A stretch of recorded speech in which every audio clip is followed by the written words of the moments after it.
ഫായ്ക്ക indoor അക്കാഡമിയിൽ August 9, 10 തീയതികളിലായി നടക്കുന്ന രാജ്യാന്തര shuttle badminton ടൂർണമെൻറ്റിൻ്റെ വിശദമായ കാര്യങ്ങൾ നിങ്ങളുമായി പങ്കുവെക്കാനാണ് നമ്മൾ വന്നിരിക്കുന്നത്.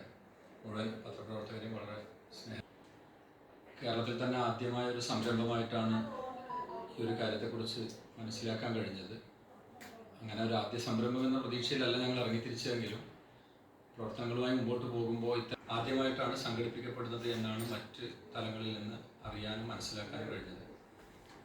ആ അർത്ഥത്തിൽ ഏതായാലും ഒരു നവ്യ അനുഭവം തന്നെയായിരിക്കും ഈ ഷട്ടിൽ ബാഡ്മിൻ്റൺ ടൂർണമെൻറ്റ് എന്നാണ് പ്രതീക്ഷിക്കുന്നത്. പ്രധാനമായും ഇന്ത്യയിലെ 10 റാങ്കിനുള്ളിൽ നാഷണൽ ലെവലിൽ കളിച്ചിട്ടുള്ള 10 ടീമുകളും ഇന്തോനേഷ്യയെ പ്രതിനിധീകരിച്ചുള്ള 2 ടീമുകളും മലേഷ്യയിൽ നിന്നുള്ള ഒരു ടീമും അടങ്ങുന്ന 8 ടീമുകളാണ് മത്സരത്തിൽ പങ്കെടുക്കുന്നത്.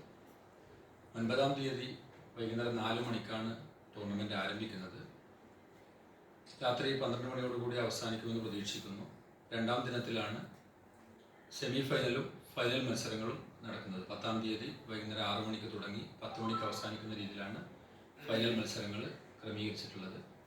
സാധ്യമായ എല്ലാ സംരംഭങ്ങളും ഏറ്റവും മികച്ച ഒരു ഈവൻ്റായി മാറണമെന്ന താല്പര്യത്തോടു കൂടി സംഘാടക സമിതി സാധ്യമായ എല്ലാ രീതിയിലുള്ള കാര്യങ്ങളും നിർവഹിച്ചിട്ടുണ്ട്. ഒരു ജനകീയമായ പിന്തുണയോട് കൂടിയുള്ള ഒരു പരിപാടിയായിട്ടാണ് ഈ ഷട്ടിൽ ബാഡ്മിൻ്റൺ ടൂർണമെൻറ്റിനെ ഞങ്ങൾ കാണുന്നത്. ഷട്ടിൽ ബാഡ്മിൻ്റൺ ടൂർണമെൻറ്റിന് സഹായകരമാകുന്ന ഒരു നിലപാട് സ്വീകരിക്കുന്ന ഒരു കോർട്ട് എന്നതുകൊണ്ട് കുട്ടികളുടെയൊക്കെ വളർച്ചയിൽ അല്ലെങ്കിൽ ആ പ്രദേശത്ത് ഷട്ടിൽ ബാഡ്മിൻ്റൺ ടൂർണമെൻറ്റിലേക്ക് പുതിയ താരങ്ങളെ വാർത്തെടുക്കാൻ പറ്റുന്ന രീതിയിലുള്ള ഒട്ടേറെ പരിശീലന പരിപാടികളും സൗജന്യമായി സാമ്പത്തിക ശേഷിയില്ലാത്ത കുട്ടികളെ ആ രീതിയിലും പരിഗണിച്ചുകൊണ്ട് തന്നെ മണി മോട്ടീവ് അല്ലാതെ ഒരു സാമ്പത്തിക താല്പര്യമോ ലാഭമോ കാണാതെ നിലപാടെടുക്കുന്ന ഒരു എത്തിക്സിലുള്ള ഒരു മാനേജ്മെൻറ്റ് എന്നതാണ്. ആ മാനേജ്മെൻറ്റിനെ